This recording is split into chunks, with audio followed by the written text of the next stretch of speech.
আসসালামু আলাইকুম দর্শক, আপনারা যে ঈদগাহ মাঠটি দেখতে পাচ্ছেন এটি ফাজিলপুর ঈদগাহ মাঠ। এখানকার মানুষের ঈদগাহ মাঠ ছিল না নামাজ পড়ার জন্য। প্রতি ঈদে তারা মূল বাড়ি ঈদগাহ মাঠে গিয়ে নামাজ পড়তো।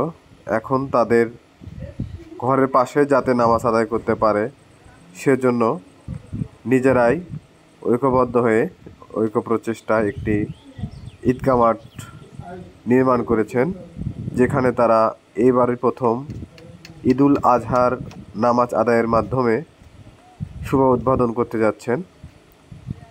আর আপনারা দেখতে পাচ্ছেন এই ঈদগাহ মাঠটির ডেকোরেশন কাজ চলছে। এখানে তারা নিজেদের কথা চিন্তা করে ঈদের মধ্যে যাতে একে অপরের আনন্দ নিজেদের মধ্যে ভাগাভাগি করে নিতে পারেন, নিজের গ্রামে বসেই নিজের বাড়ির পাশেই ঈদগাহ মাঠে নামাজ আদায় করতে পারেন, সেজন্য তারা এই ব্যবস্থা করেছেন। তো চলুন আমরা এখন এলাকাবাসীর মানুষের মুখ থেকেই শুনি তাদের অনুভূতিটা। আমরা খুব শান্তি পাইছি।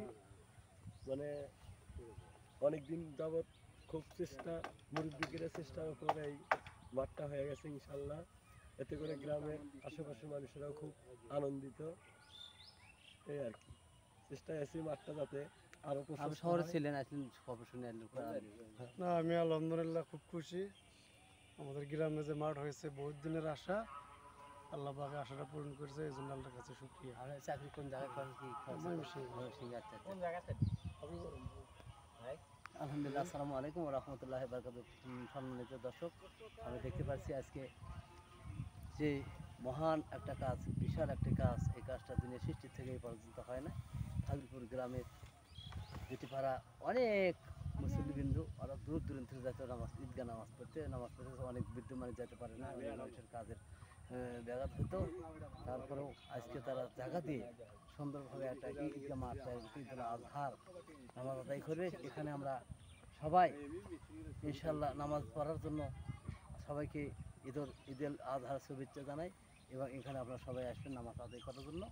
এই নতুন ঈদগাহ মাঠ উদ্বোধন হবে, সুন্দরভাবে বাড়ি কাটা হয়েছে, অনেক শ্রম দিয়েছে এলাকার ছেলেরা, এলাকার যুবকেরা, এলাকার মুরব্বীরা, মা বোনেরা চাউল দিয়ে, টাকা পয়সা দিয়ে অনেক সহজে সাহায্য করেছে।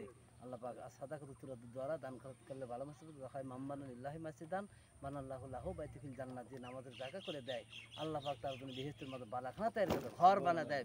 বালাখানা, বেহেশতের বালাখানার কত দাম, এই ঘরের কত দাম, এই দুনিয়া 10 থেকে 11 বার বিক্রি করলে এই দুনিয়ার ওই আখেরাতের ওই বালাখানার একটা ইটের সমতুল্য হবে না। তার কত দাম, একটা ইটের সমতুল্য হবে না। এই দুনিয়া 10 থেকে 11 বার বিক্রি করলে তাহলে এই জায়গার কত দাম। সুবহানাল্লাহ খান।